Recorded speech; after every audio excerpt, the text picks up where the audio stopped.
In October of 1887, Nora Bell arrived at Red Butte Ranch to repair a cowboy's accounts. Before noon, she found a land deed dated 2 days after the man who signed it was buried. The stagecoach left her at a weather-beaten depot outside Cañon City, with one trunk, one carpet bag, and a letter of employment folded neatly inside her glove.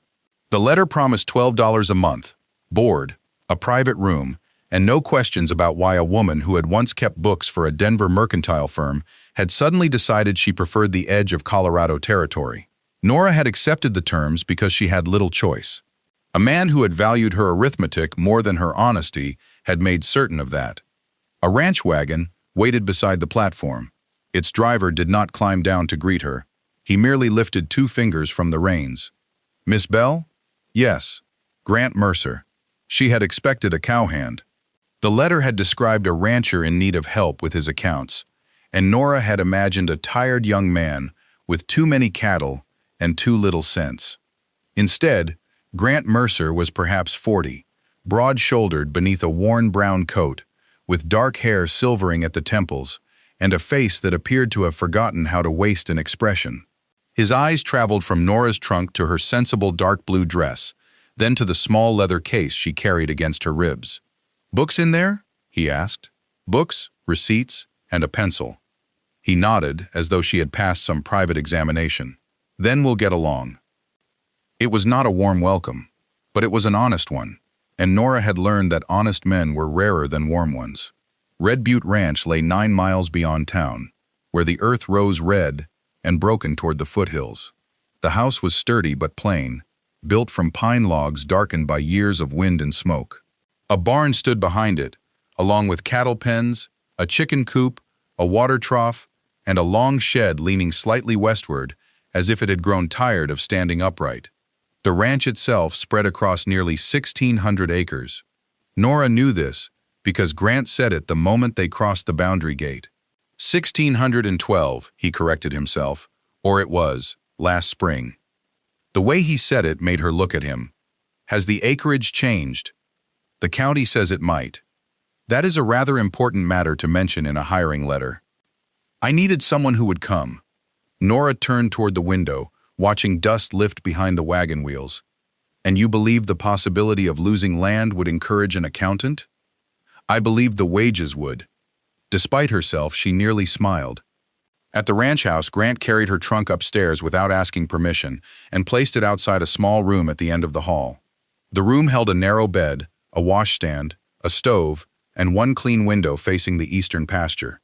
"You can lock it," he said, pointing to the brass key already in the door. "Breakfast is at 6, supper at 7. You're not expected to cook." "Good," Nora said.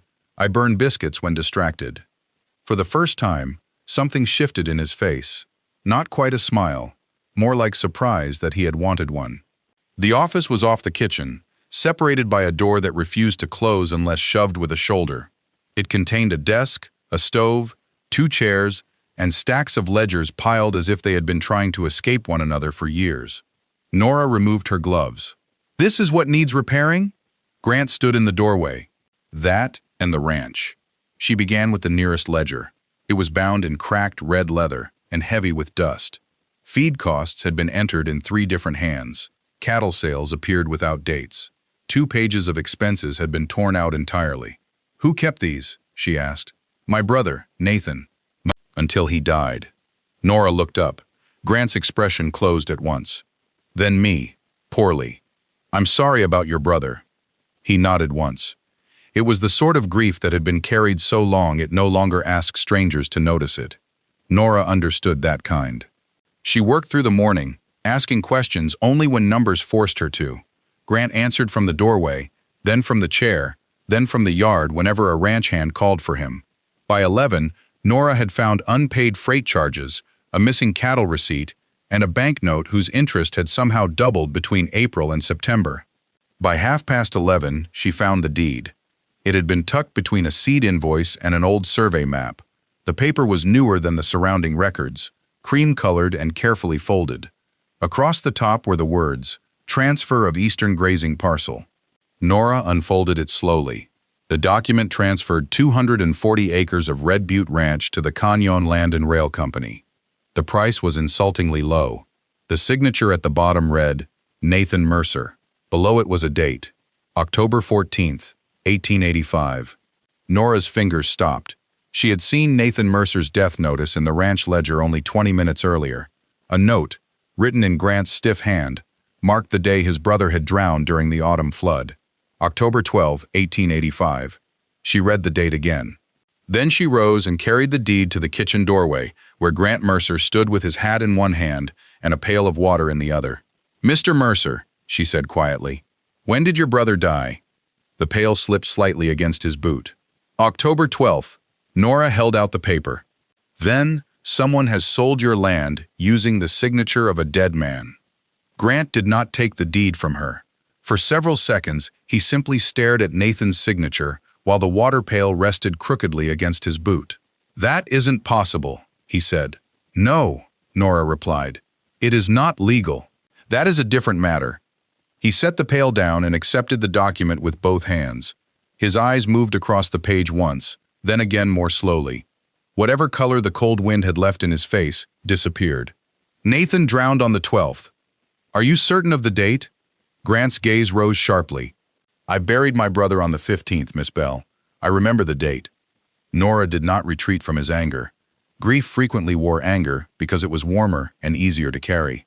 "I am asking what a judge will ask," she said. "You must be prepared to answer without allowing the question to wound you." His jaw tightened. Then he looked back at the deed. Nathan rode out to inspect the eastern fence before a storm. The creek rose faster than anyone expected. We found his horse the next morning, and his body 2 miles downstream. Did anyone witness his death? 3 ranch hands helped me recover him. The minister conducted the burial. Half the county attended. Then proving the date should not be difficult. Grant gave a humorless laugh. Proving a dead man was dead ought to be the simplest task in Colorado. "Ought to be," Nora agreed, but whoever prepared this deed expected no one to examine it closely. He crossed to the stove, opened its iron door, and reached for the paper. Nora caught his wrist. The movement startled them both. His sleeve was rough beneath her fingers. She released him immediately, but her voice remained firm. "If you burn the forgery, you burn your best evidence. It has my brother's name on it. It has an imitation of your brother's name." Grant looked at the flames, and then at her. After a moment, he closed the stove. "How can you tell?" Nora returned to the office and opened the cracked red ledger. Nathan's entries filled the earlier pages in a loose, forward-leaning hand. She placed the deed beside them.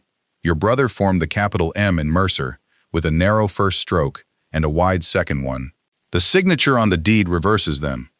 Grant bent over the desk. Nora pointed with her pencil. Nathan also pressed harder at the ends of words. This signer pressed hardest at the beginning because he was concentrating on copying the shape. "You can see that?" "I was paid to see errors other people preferred to overlook." There was something in the way she said it that made Grant glance toward her. He did not ask what she meant. Nora appreciated him for that. Instead, he pulled a folded notice from his coat and placed it on the desk.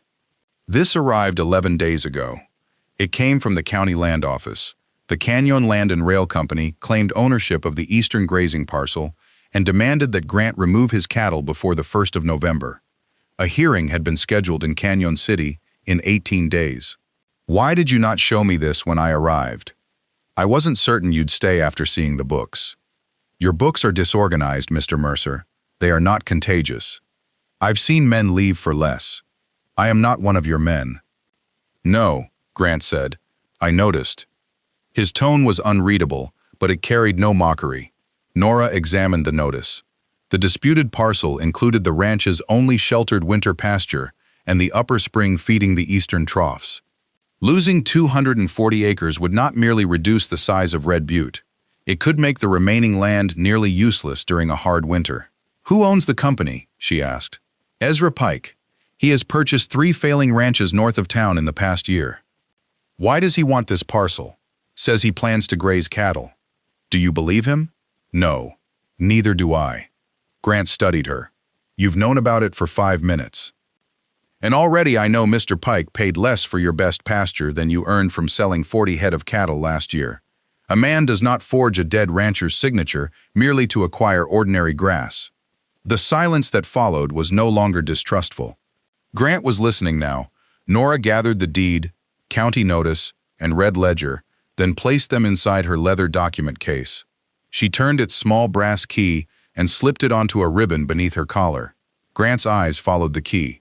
"I need access to every account book, receipt, letter, tax record, and survey connected to this ranch," she said. "Nothing may be removed from this office without my knowledge. It's my office. Then you may hire a bookkeeper who is less troublesome. You've been here 3 hours, and I have already found the reason your ranch may disappear." A faint line appeared beside his mouth. "You negotiate like a horse trader." "No, a horse trader allows the customer to believe he has choices." This time, Grant did smile. It was brief and reluctant, but it changed his whole face before vanishing again. "All right," he said. "You'll have the records. One more condition. My room remains private.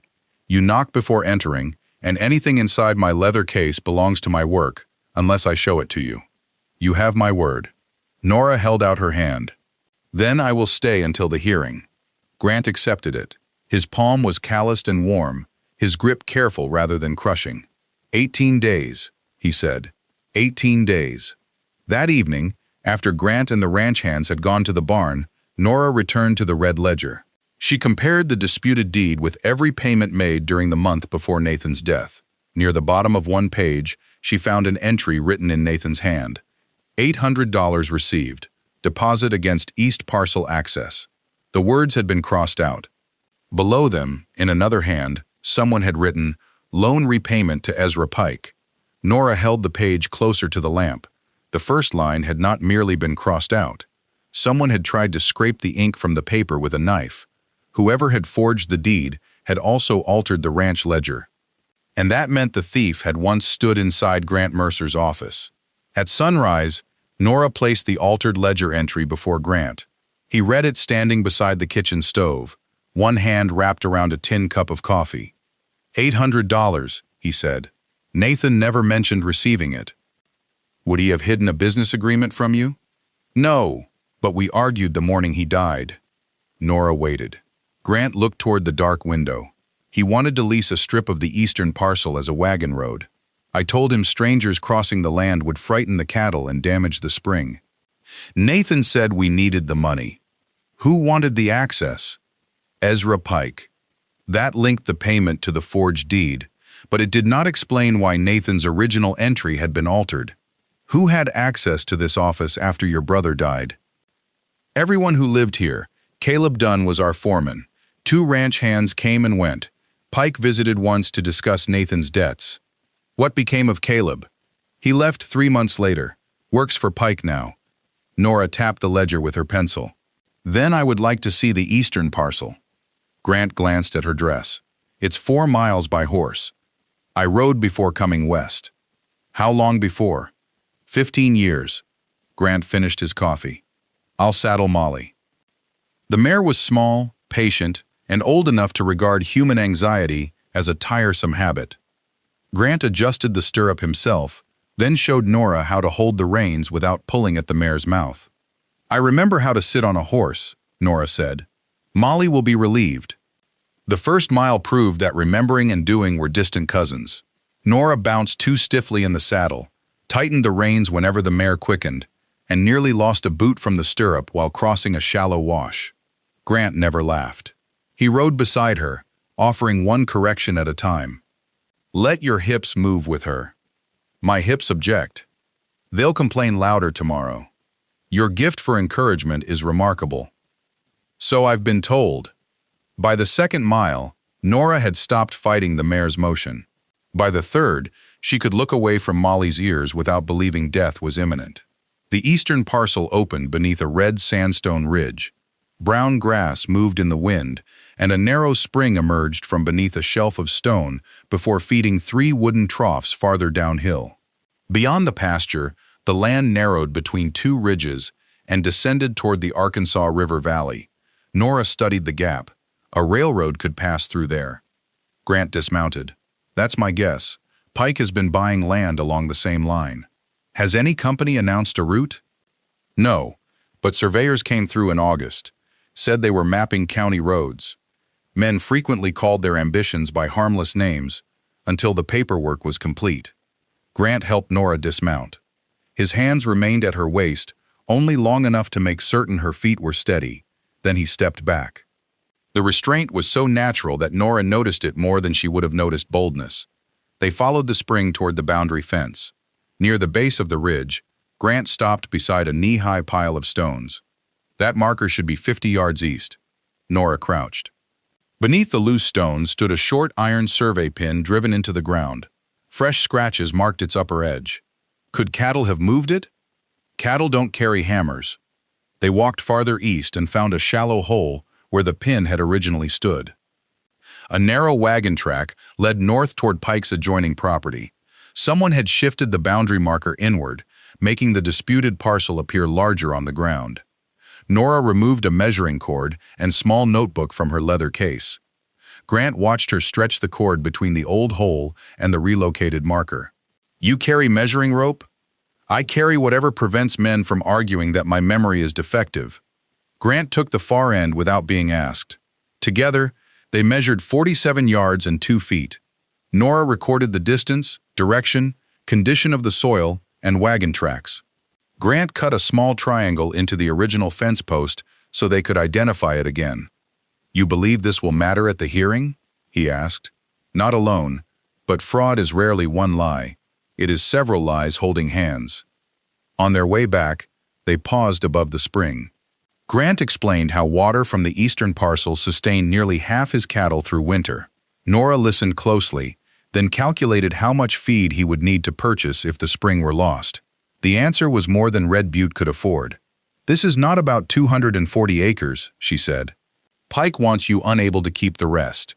Grant looked across the ranch his father and brother had built. "Then he can buy everything after the cattle are gone." That would be the arithmetic. The sound of hoofbeats reached them before they returned to the house. A polished black carriage waited in the yard.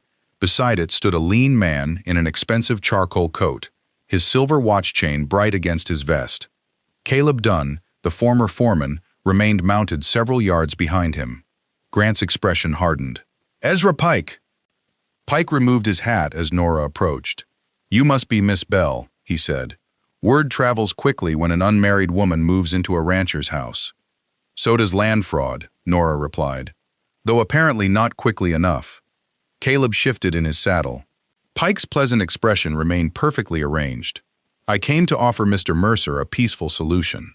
He handed Grant a written proposal. The company would purchase all 1,612 acres for $6,000, provided Grant withdrew his objection to the eastern transfer. Grant folded the paper without reading past the first paragraph. "No. You may reconsider after the hearing." "The hearing is 18 days from now," Nora said. Pike's smile widened slightly. "Was 18 days from now." He produced another document bearing the county clerk's seal. "At my request, the matter has been moved forward. Thursday morning." Nora took the notice. Thursday was 6 days away. Pike replaced his hat. "Numbers can be troublesome things, Miss Bell, particularly when one does not have enough time to arrange them." As the carriage rolled away, Nora watched Caleb Dunn glance once toward the office window, not toward Grant, toward the red ledger lying open on the desk. The next morning, Grant drove Nora into Canyon City, beneath a sky the color of cold iron. The journey took nearly 2 hours. Nora brought the forged transfer, her notes from the eastern boundary, and copies of the altered ledger entries. The original red ledger remained locked inside her leather case beneath the wagon seat. "You expect trouble?" Grant asked. "I expect people to become careless when they believe they have already won." "That sounds like experience." "It is." He waited, but Nora offered nothing more. Grant turned his attention to the road and did not press her. She was beginning to understand that his silence was not emptiness. It was space he gave other people until they chose to fill it. The county records occupied 2 rooms behind the courthouse. Shelves bowed beneath deed books, tax rolls, survey maps, and mortgage registers. County Clerk Owen Talbot greeted Grant without enthusiasm and Nora with open doubt. "Women are permitted to examine public records," Nora said before he could object. Talbot frowned. "I didn't say otherwise." You were preparing to. Grant lowered his head, hiding what might have been a smile. Talbot produced the land transfer register. According to its entry, Nathan Mercer had conveyed the eastern parcel to the Canyon Land and Rail Company on October 14, 1885. Yet the transfer had not been presented for recording until July of 1887, 21 months after Nathan's death. Why such a long delay? Nora asked. Not my concern. Who presented it? Talbot tapped a line with one thick finger. Caleb Dunn. Grant leaned closer. My former foreman? His name is written plainly enough. Caleb had possessed access to the office, knowledge of Nathan's signature, and employment with Pike. But Nora had learned never to mistake opportunity for complete proof. She examined the index again. Beside Nathan Mercer's name were two entries from October 1885. One was the disputed transfer. The second had been marked with a faint line of ink. What is this? Talbot glanced at it. Old access agreement. Between whom? It doesn't matter. The agreement was canceled. Then there should be a record of its cancellation. Talbot's face changed almost imperceptibly. Nora noticed. So did Grant. She copied the reference number. Easement Book E, page 41. Talbot disappeared into the rear room and returned without a book. Volume is unavailable. Unavailable or missing? Nora asked. Damaged by water. Grant's voice hardened. When? Last spring. May we see it? Nora asked. No. A public record? A ruined record. Nora closed her notebook. Arguing further would only warn him how important the entry had become. Outside the courthouse, Grant stopped beneath the stone archway. He's lying. Yes. You knew before I did. I have spent years watching men lie about numbers. They nearly always look at the number they fear while denying it matters. Grant glanced back toward the records office. Can we prove what was on page 41? Perhaps. Recorded agreements often exist in more than one place. The parties may keep copies. A bank may record the payment. A lawyer may preserve a draft. Nathan's copy isn't at the ranch. Then we begin with the $800. The First Canyon Bank stood across the street. Its manager, Horace Weller, refused to discuss Nathan's account until Grant produced proof that he was executor of his brother's estate. Grant had the probate letter at home. We lose a day, he said when they returned to the street. Then we use today for something else. At the newspaper office, Nora searched issues from October 1885. She found no mention of a land sale, but the edition published 1 week before Nathan's death contained a small notice. Arkansas Valley Freight Company seeks temporary wagon access through Red Butte Eastern Pasture. Agreement pending with N. Mercer. It was not a deed, but it supported Nathan's original ledger entry. He had received a deposit for access, not payment for ownership. Grant read the notice twice. So Pike turned a temporary road agreement into a land sale. That is what the evidence suggests. Ezra Pike didn't own the freight company, perhaps not publicly. Nora asked the printer for back issues containing the company's advertisements. In one, the firm listed its office above Pike's cattle brokerage. The connection was becoming visible. By early afternoon, they had enough evidence to establish suspicion, but not enough to defeat a recorded deed. Nora needed the missing access agreement itself. They stopped at a small eating house before returning to the ranch. Grant ordered stew and bread for both of them, then waited until Nora had removed her gloves. You saw Talbot's lie because someone lied about your numbers before, he said. It was not quite a question. Nora looked down at her bowl. My employer in Denver altered his company accounts. When I discovered the missing money, he accused me of taking it. Were you arrested? For one night. The charges were dismissed after another clerk admitted he had been ordered to change the books. But you lost your position. And my name appeared in the newspaper before the truth did. Truth is often slower than scandal. Grant's hand tightened around his spoon. What was your employer's name? That does not matter here.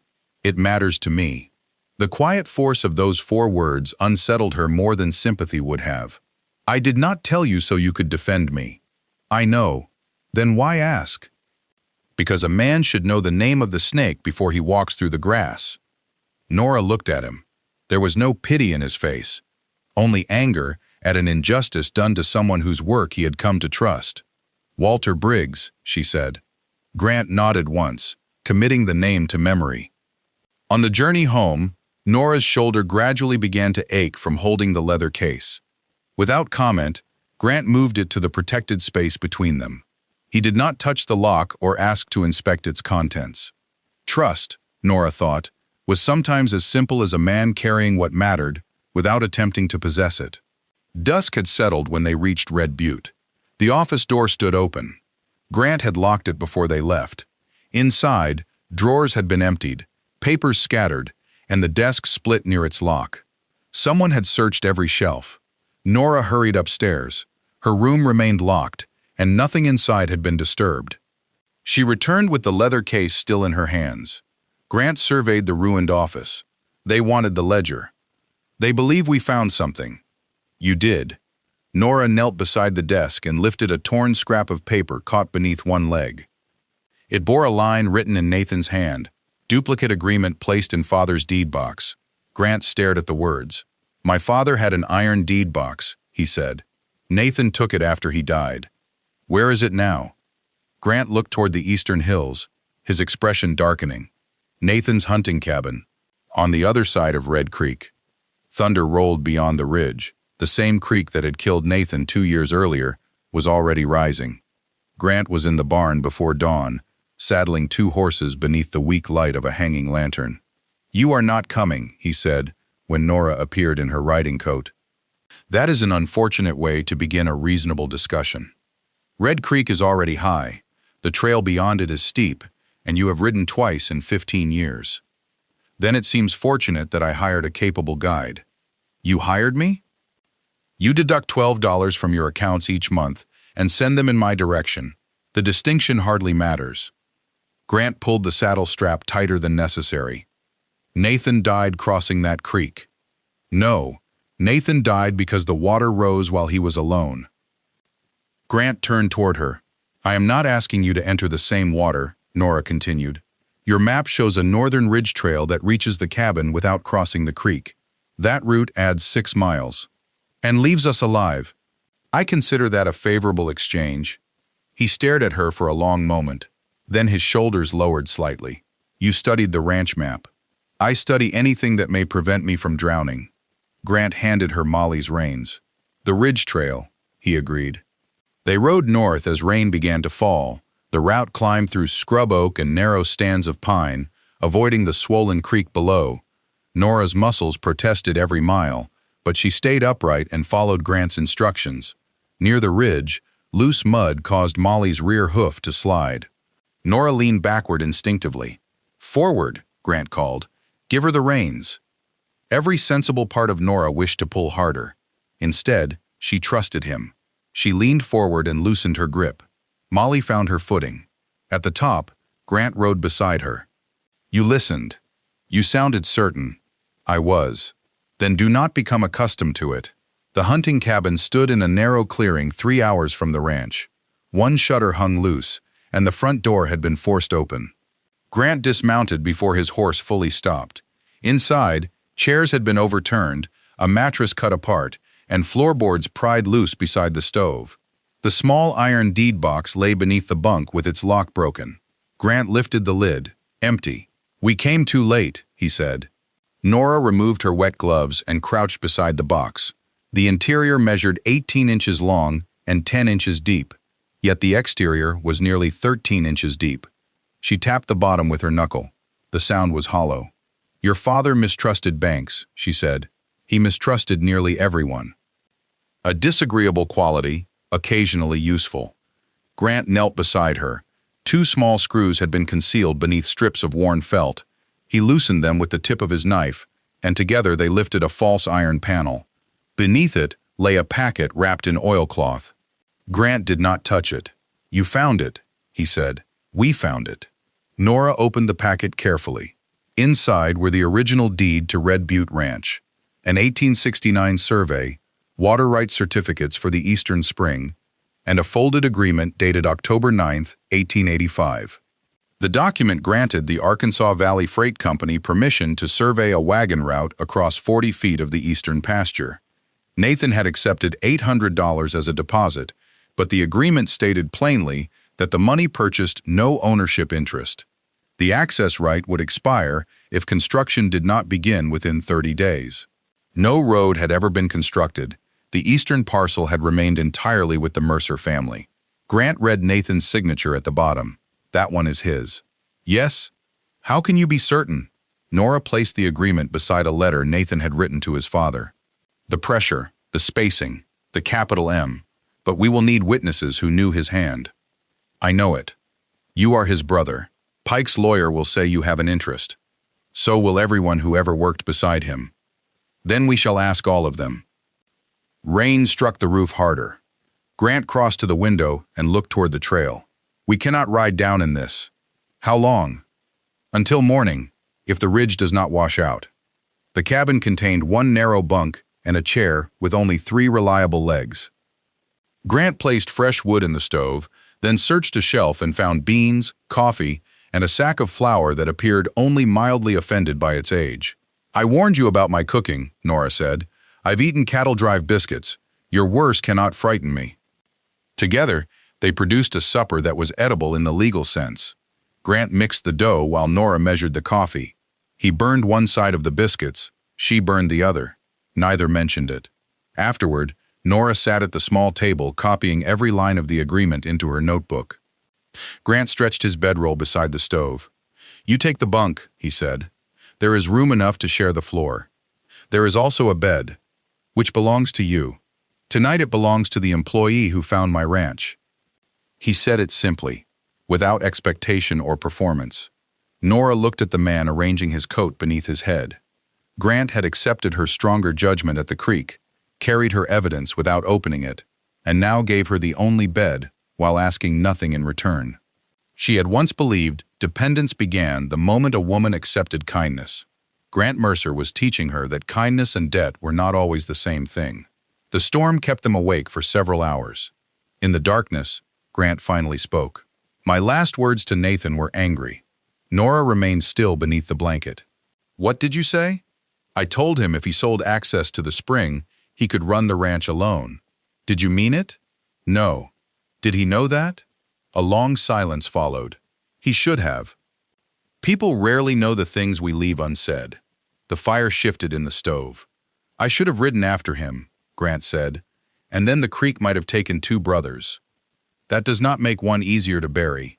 No, Nora said softly. But your argument did not bring the rain.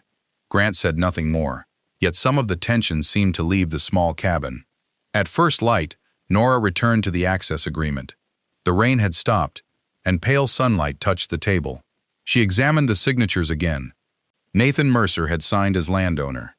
Ezra Pike had signed on behalf of the freight company. Beneath both names appeared the witness and recording officer. Nora carried the document to the window. Grant rose from the floor. What is it? She pointed to the final signature. Owen Talbot, Deputy County Clerk. The man who claimed the agreement had been canceled was the same man who had witnessed it. Talbot had not forgotten what was written on the missing page. He had helped make it disappear. The ridge trail remained passable, and Grant and Nora returned to Red Butte shortly after noon. Grant placed the original agreement, water certificates, and Mercer deed inside Nora's leather case. He no longer asked whether he might see the documents. He waited for her to unlock the case and hand them to him. That small change did not escape her. Neither did the fact that he now rode beside her rather than several lengths ahead. At the ranch, Grant sent one of his hands to find Elias Brooks, an elderly cattleman who had worked with Nathan for nearly 10 years.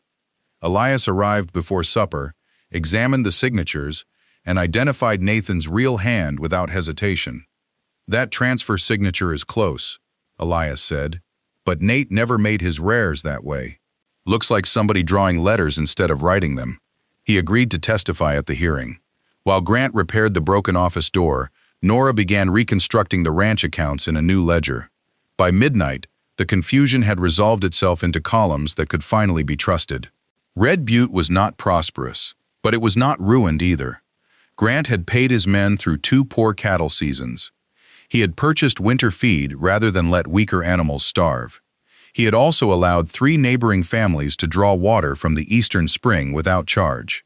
Those decisions had cost him money. They had also revealed the sort of man he was. Grant entered carrying 2 cups of coffee and stopped when he saw the new figures. How bad? Nora turned the ledger toward him. You have $412 remaining after winter wages and feed. He stared at the total. That cannot be right. It is. I thought I had less than 100.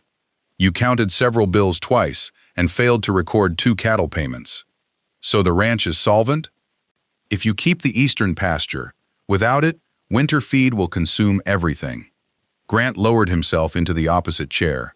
You did in 5 days what I failed to do in 2 years. You were operating a ranch while grieving for your brother. I was seated beside a warm stove with a pencil. That is a generous description of both of us. It is an accurate one. Grant ran his hand over the clean page. What happens after the hearing? I finish arranging the accounts. And then?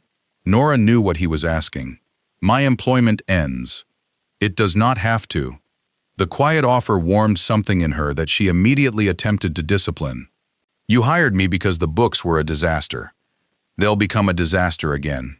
That is the least flattering request for permanent employment I have ever received. Grant's mouth shifted. I can make it worse if you need time to consider. Despite herself, Nora laughed.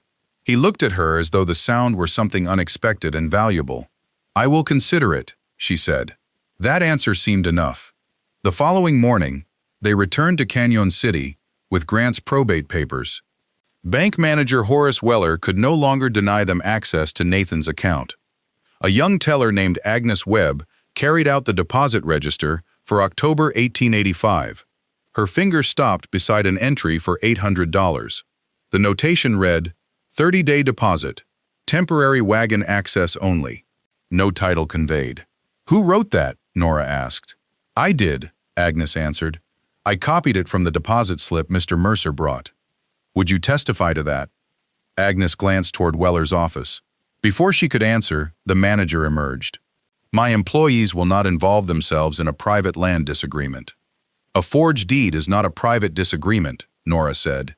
Your opinion has no authority here. No, but a subpoena will. Weller's face reddened. Grant stepped beside Nora, silent but unmistakably present. We need a certified copy of the entry, he said. That requires a fee. Grant placed a silver dollar on the counter. Weller looked at the coin as though it had personally insulted him, but he could not legally refuse. Agnes prepared the copy and pressed the bank seal into red wax. When she handed it to Nora, their eyes met. I remember Mr. Mercer, Agnes said quietly. He told me the road agreement would help the ranch through winter. He never said he was selling land. Weller ordered her back to work. Outside, several townspeople had gathered in front of the newspaper office. A printed notice had been pasted beside the door. Nora recognized her own name before she could read the rest. Denver bookkeeper, accused of theft now handling Red Butte land records.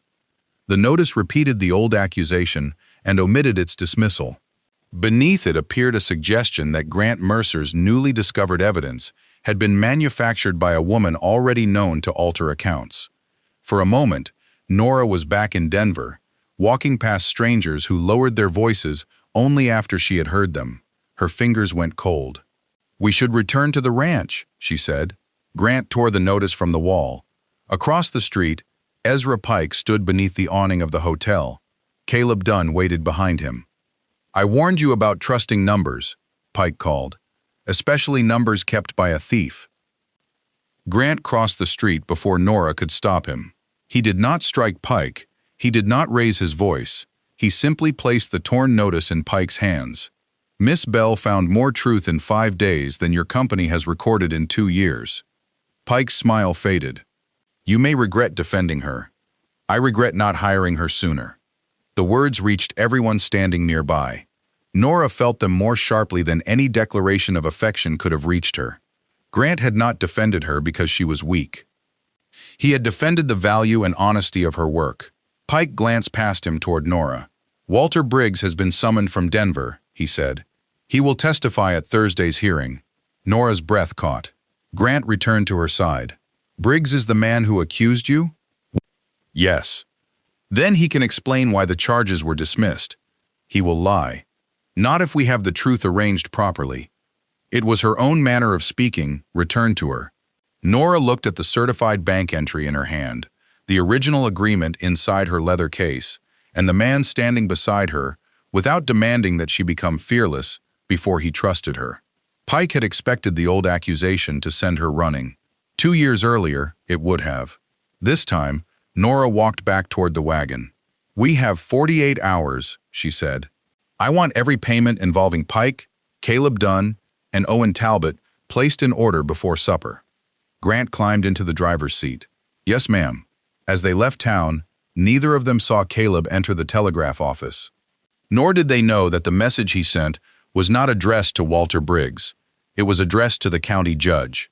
A deputy sheriff arrived at Red Butte before breakfast. He carried an order signed by Judge Amos Reed, requiring both parties to surrender their original documents to the county clerk before the hearing. The records were to remain in the courthouse vault overnight. Nora read the order twice. "Owen Talbot controls that vault," she said. The deputy shifted uncomfortably. "I only deliver what the judge signs." "Who requested the order?" "The Canyon Land and Rail Company." Grant looked toward the leather case on the kitchen table. "If we refuse, you could be held in contempt." Pike had arranged a choice in which obedience placed their evidence in the hands of a guilty man, while refusal made Grant appear dishonest before the judge.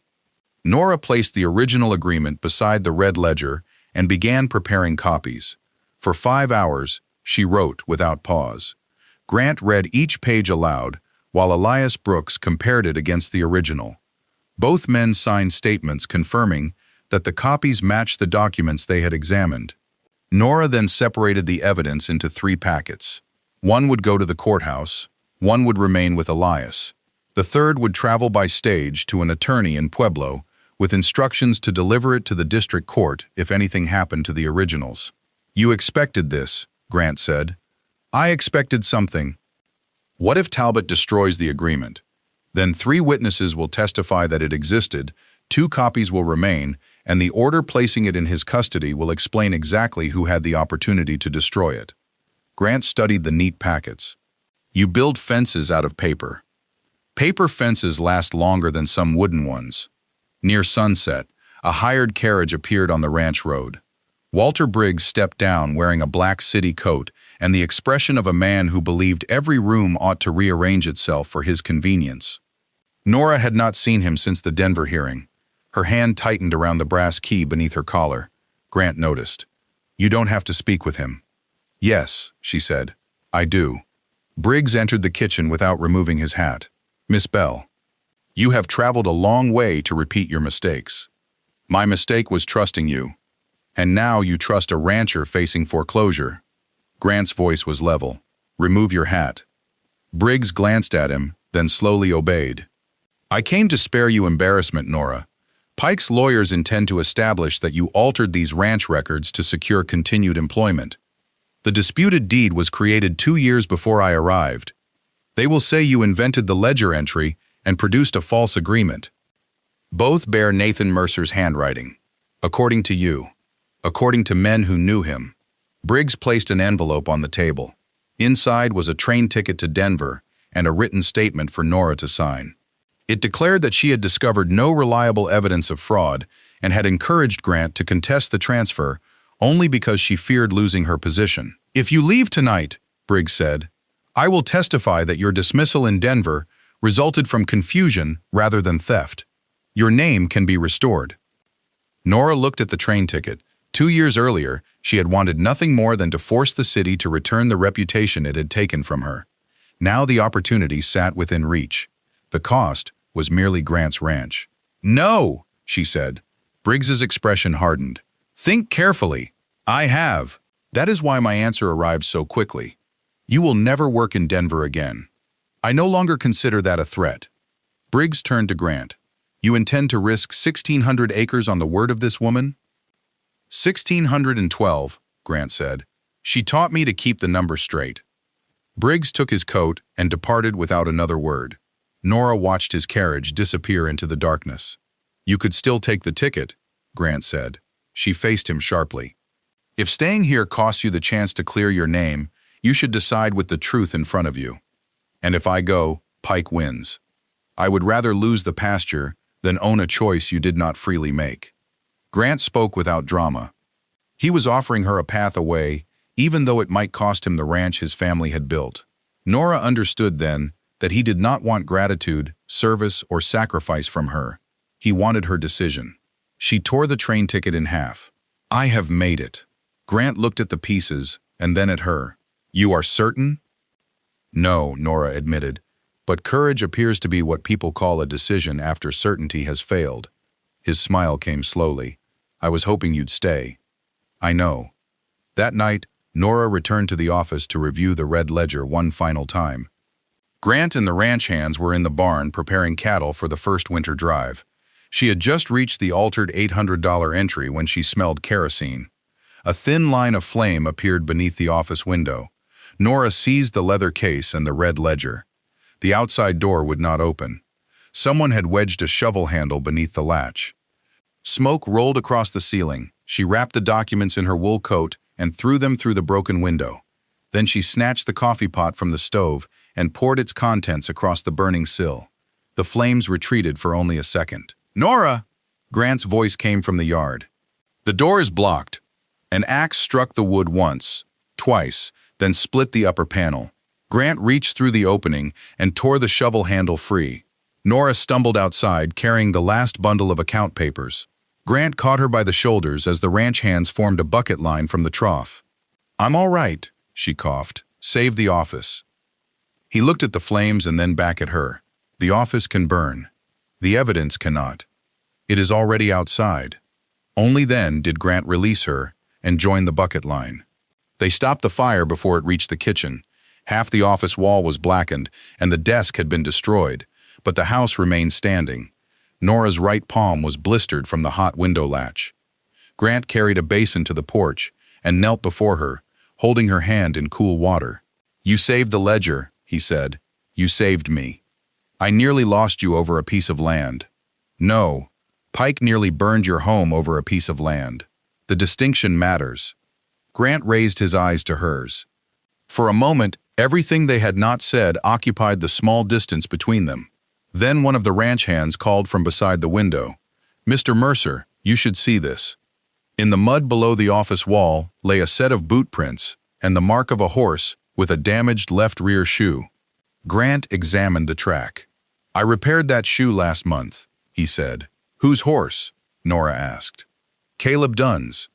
Near the fence, they found something else, a brass match safe engraved with 2 letters, CD. Caleb had not merely altered the ledger and moved the boundary marker. He had now tried to destroy the evidence, and with the hearing only hours away, he had finally left proof that could speak for itself. The courthouse was full before Judge Amos Reed entered the room. Ranchers filled the benches. Town merchants stood along the walls.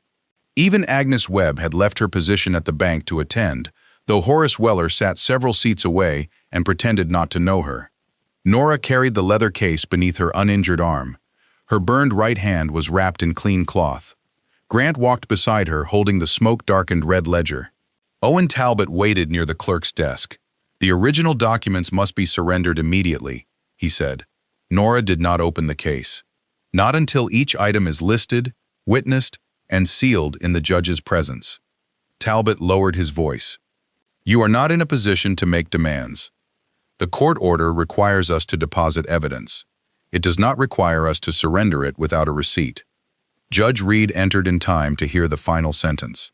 "The lady is correct," he said. Talbot's expression tightened. Under the judge's supervision, Nora removed the 1869 Mercer deed, the Eastern Water Certificates, Nathan's original access agreement, the forged transfer, and the certified bank entry. Each item received a number and was placed on the clerk's table. Finally, Grant set down the red ledger. Its leather cover had been scorched along one edge, but the pages containing Nathan's entries remained intact. Ezra Pike sat behind his attorney with Walter Briggs at his side. Caleb Dunn's chair was empty. The hearing began with the Canyon Land and Rail Company presenting the recorded transfer.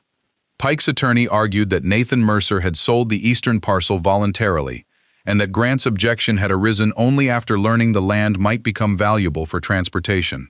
Grant testified that Nathan died on October 12, 2 days before the supposed signing.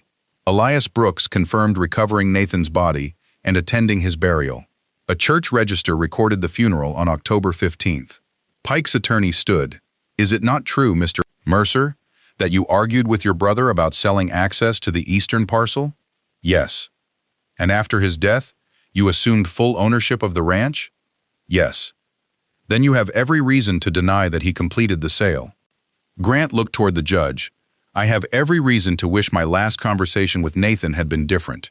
That does not give him the power to sign a deed after he was dead." A quiet murmur moved through the room. Next, Nora presented the original access agreement.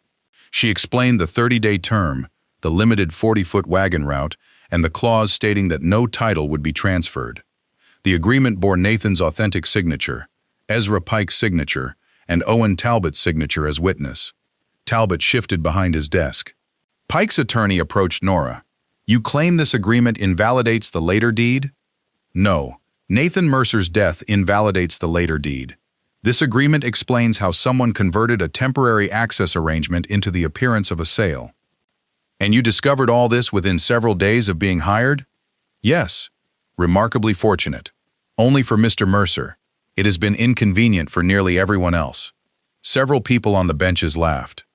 Judge Reed struck his gavel, though his mouth showed the faintest trace of approval. Walter Briggs was called next. He testified that Nora had been dismissed from his Denver Mercantile Company after money disappeared from accounts under her supervision.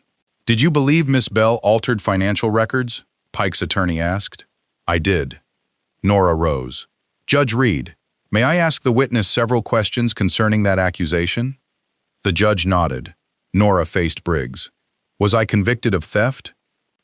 "No." "Were the charges dismissed?" "On insufficient evidence." "Did your assistant clerk, Samuel Price, testify that you ordered him to alter the company books?" Briggs hesitated. "He made several confused statements." "Did he testify under oath?" "Yes." "Did his testimony reveal that you had removed more than $3,000 from the company?" Pike's attorney objected, but Judge Reed allowed the question. Briggs's face reddened. The matter was privately resolved. Nora removed a folded document from the leather case. "Then perhaps the court will accept the certified dismissal order. It states that the evidence established I had neither taken nor altered company funds." Judge Reed read the document before returning it. "Mr. Briggs, did you know about this order when you permitted notices calling Miss Bell a thief to be printed in Canyon City?" Briggs looked toward Pike. That glance answered more clearly than words. Judge Reed dismissed him from the witness chair. Agnes Webb then identified the bank entry she had written in October 1885. "Mr. Nathan Mercer told me the $800 was a deposit for temporary road access," she said. "He specifically instructed me to write that no title was being sold." Elias Brooks compared the two signatures. Grant explained the moved survey marker. Nora showed the altered entry in the red ledger and the unexplained delay of 21 months before Caleb Dunn recorded the supposed transfer. One fact alone might have been questioned. Together, they formed a pattern. Pike leaned toward his attorney, whispering urgently. Judge Reed turned to Owen Talbot. "You witnessed the access agreement. Why did you tell Miss Bell it had been canceled?" Talbot swallowed. "Because the later transfer replaced it." "You also witnessed that document?" "No. Caleb Dunn brought it for recording." "Did you verify Nathan Mercer was alive when it was supposedly executed?" The acknowledgement appeared proper. "Signed by whom?" Talbot searched through the transfer papers.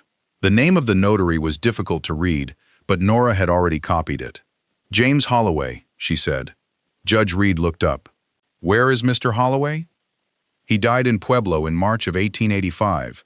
Elias Brooks called from the benches. The room went silent.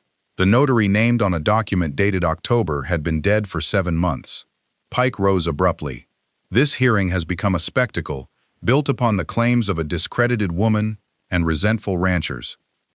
Grant stood as well. "No. It became a spectacle when you sold yourself land from a dead man." Judge Reed ordered both men to sit. Pike's attorney requested a recess. Before the judge could answer, the courthouse door opened. The sheriff entered with 2 deputies. Between them walked Caleb Dunn. Mud covered his trousers, and one sleeve of his coat had been torn. Through the window, Nora could see his roan horse tied beside the sheriff's mount. The animal's left rear shoe was missing one nail. The sheriff placed the engraved match safe on the judge's desk. "We found Mr. Dunn at the southbound rail platform," he said. He was carrying $200 in Canyon Land and Rail Company notes and a telegram instructing him to leave the county. Pike's face lost its color. Judge Reed looked at Caleb. "You are suspected of attempting to burn Red Butte Ranch and of participating in the alteration of county land records. Before you answer any question, understand that false testimony will add perjury to the charges." Caleb glanced at Pike. Pike did not look back. That was the moment Caleb understood he had been left alone. "I didn't forge the first paper," he said. The courtroom held its breath. Judge Reed leaned forward. "Then tell us who did." Caleb's eyes remained fixed on the floor. "Mr. Pike brought me the transfer in June," he said. "He told me Nathan had signed it before he died and that the date was written wrong." "You attended Nathan Mercer's burial," Judge Reed said. "Yes." "Then you knew he could not have signed it on October 14th. Caleb swallowed. "I knew." Pike's attorney rose, but the judge ordered him to sit. Caleb continued. Pike had promised him $200 and permanent employment if he recorded the transfer. Later, he paid Caleb to remove the original access agreement from the county records and alter Nathan's entry in the red ledger. "Owen Talbot removed the page from Easement Book E," Caleb said. Pike paid him $300. Talbot stood abruptly. "That is a lie." Caleb looked at him for the first time. "You told me to burn the page behind the records office. I watched you count the money." The judge ordered the sheriff to detain Talbot. Pike remained seated, his face controlled. "Mr. Dunn is confessing to save himself," Pike's attorney argued. "Nothing links my client to these acts, except the word of an admitted criminal." The sheriff unfolded the telegram found in Caleb's coat. It instructed Caleb to leave on the southbound train and promised the remaining payment after he reached Santa Fe. The telegram had been sent from Pike's office and signed with Ezra Pike's initials. There were also 2 company notes worth $100 each in Caleb's pocket. The proof no longer depended on Caleb's conscience. It depended on Pike's money. Judge Reed called a recess while he reviewed the documents. Pike approached Grant in the hallway. "I will surrender the eastern claim," he said quietly. "You keep the entire ranch." Grant regarded him without expression. "In return, you withdraw the accusations regarding the fire and state that Caleb acted alone. Miss Bell's involvement ends here." Nora stood several feet away. She understood what Pike was offering. Grant could save Red Butte immediately. He would no longer need to trust a judge, wait for criminal proceedings, or risk the original documents disappearing. All he had to sacrifice was the truth about what had been done to her. "Take the offer," Nora said. Grant turned toward her. "The ranch will be safe. And Pike will do this to someone else. That is not your responsibility." "No," he said. "It is my choice." Pike lowered his voice. "If Reed rules against you, you lose everything." Grant looked through the courthouse window toward the western hills. "My father built the first cabin. Nathan dug the eastern troughs. I have spent half my life believing those things were all I had left of them." He looked back at Pike. "But land purchased with another person's ruin is not something my family taught me to keep." He refused the offer. Nora watched Pike return to the courtroom. Grant had risked the ranch not merely to protect his property, but to ensure her honesty was established publicly. For a man who had clung to Red Butte as the last piece of his family, it was the costliest decision he could have made. When the hearing resumed, Judge Reed read his decision.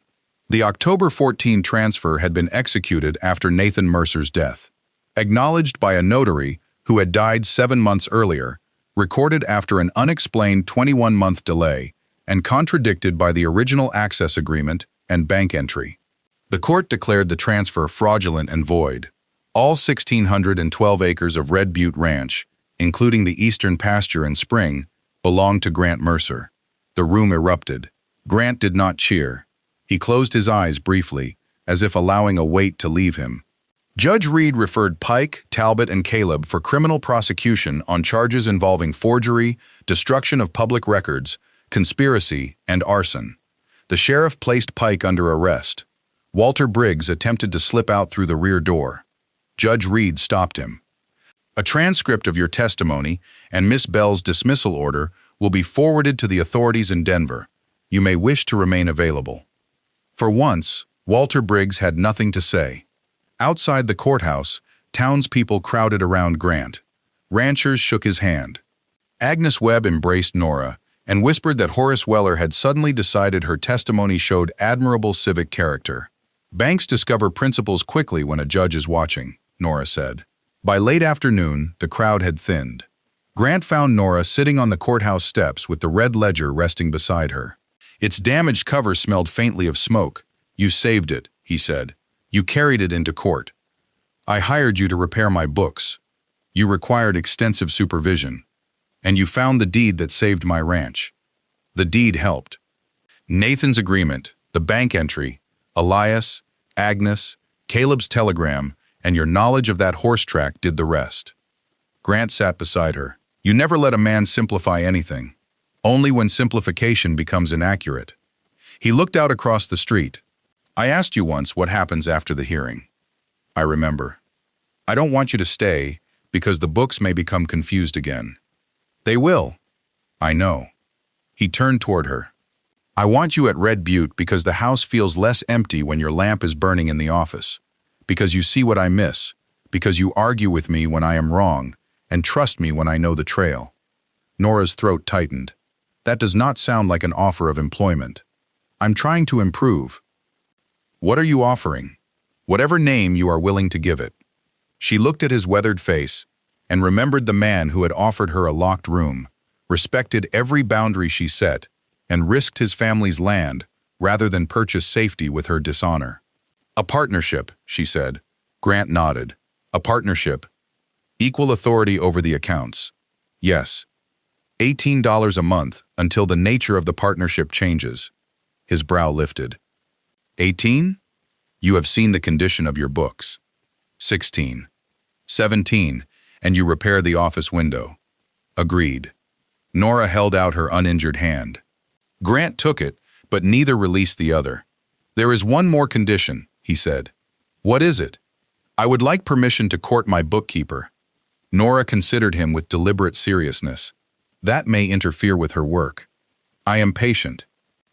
"No," she said. "You are stubborn." "Will that help?" "Considerably."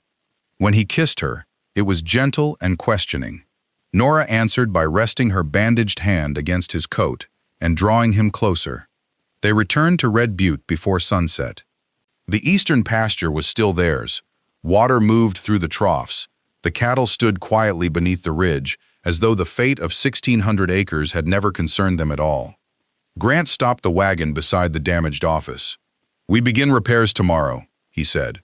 Nora lifted the scorched red ledger. "No, tomorrow we begin a new one." And for the first time since Nathan's death, Grant entered his home believing that what came next might be more than another thing he had to survive. Winter arrived at Red Butte 3 weeks after the hearing. By then, the eastern boundary marker had been returned to its original position, the courthouse had issued a corrected record of ownership, and the spring was legally protected as part of the Mercer property. Ezra Pike and Owen Talbot remained in custody until trial. Caleb Dunn pleaded guilty and testified against them in exchange for a reduced sentence. His confession revealed that Pike had used forged transfers to acquire 2 other struggling ranches. Those families eventually recovered portions of their land as well. A Denver newspaper printed a correction regarding Nora Bell.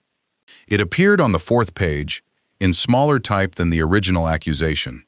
Truth remained slower than scandal, and was often given less room, but Nora clipped the correction and placed it inside her leather case. Not because she required Denver's permission to consider herself honest, because accurate records mattered. Grant repaired the office before the first heavy snow. He installed a stronger door, a new desk, and a window whose latch Nora tested 3 times before approving. The scorched red ledger stood on the highest shelf. They did not throw it away.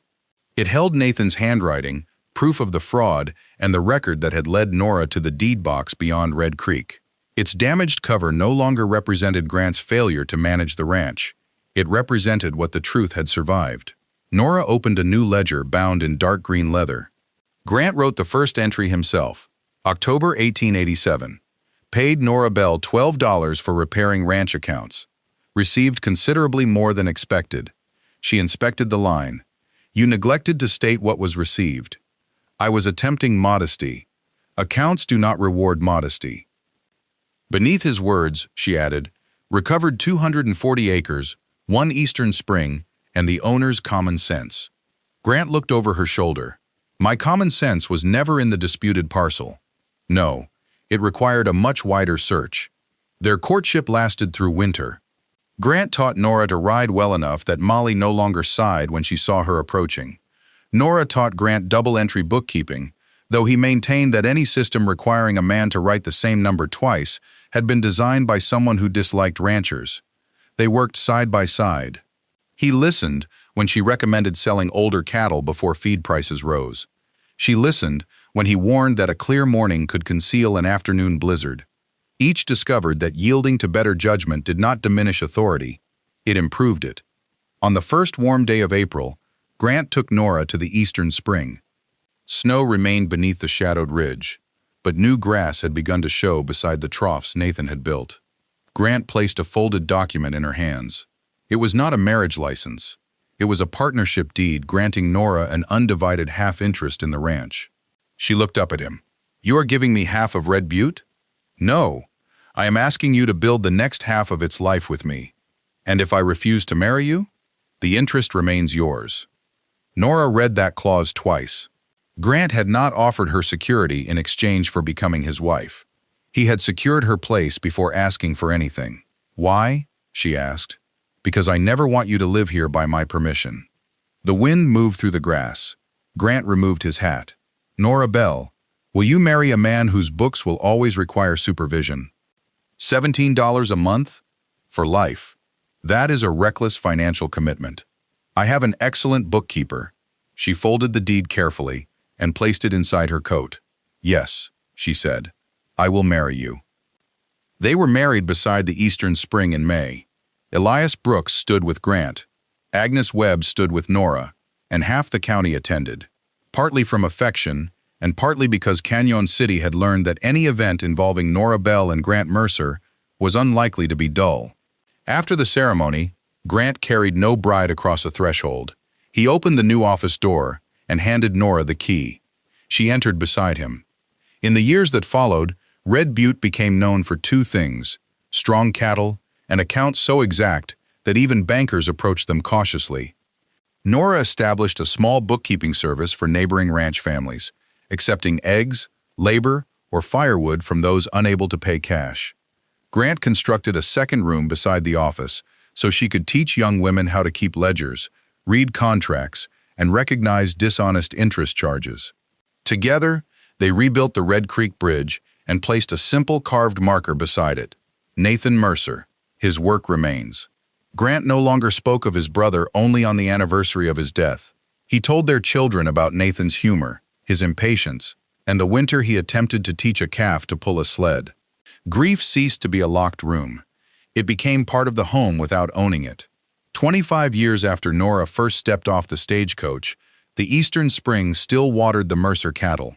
The railroad selected a different route, and the narrow gap Pike had coveted remained open pasture. The old red ledger still stood on the office shelf. Its cover was blackened, its pages uneven, and its figures belonged to another age. On quiet evenings, Grant sometimes opened it to the first week of Nora's employment. You charge too little, he would say. I corrected that mistake. She always had. Nora had arrived at Red Butte believing she had been hired to repair a cowboy's books.